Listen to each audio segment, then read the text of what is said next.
قرآن کی سورہ سوات میں نزول قرآن کا مقصد بتاتے ہوئے ارشاد ہوا ہے کہ یہ ایک مبارک کتاب ہے جو ہم نے تمہاری طرف اتاری ہے تاکہ لوگ اس کی آیتوں پر تدبر کریں اور تاکہ عقل والے اس سے نصیحت حاصل کریں۔ تدبر سے کیا مراد ہے؟ تدبر کا مطلب صرف یہ نہیں ہے کہ قرآن کی تلاوت کرتے ہوئے آپ اس کو دھیان کے ساتھ پڑھیں اور اس کے مفہوم کو سمجھتے ہوئے اس کی تلاوت کریں۔ یہ طریقہ بھی بلا شبہ مفید ہے، لیکن قرآن کے اعلیٰ معنی تک رسائی کے لیے یہ طریقہ کافی نہیں۔ قرآن میں تدبر کے بنیادی طور پر دو پہلو ہیں، غور و فکر اور دعا۔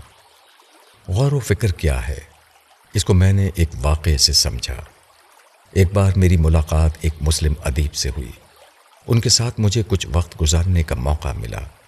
ان کا کہنا تھا کہ میں غالب کا عاشق ہوں۔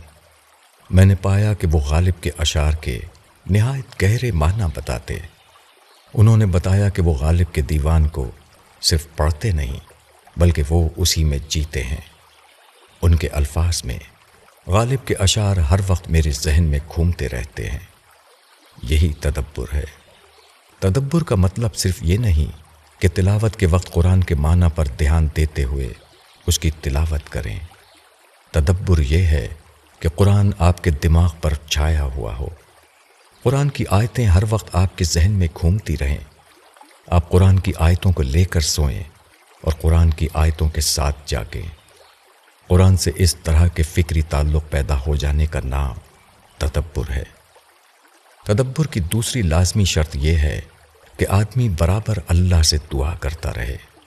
دعا کا مطلب یہ نہیں ہے کہ رب زدنی علما جیسے الفاظ اپنی زبان سے دہراتے رہیں۔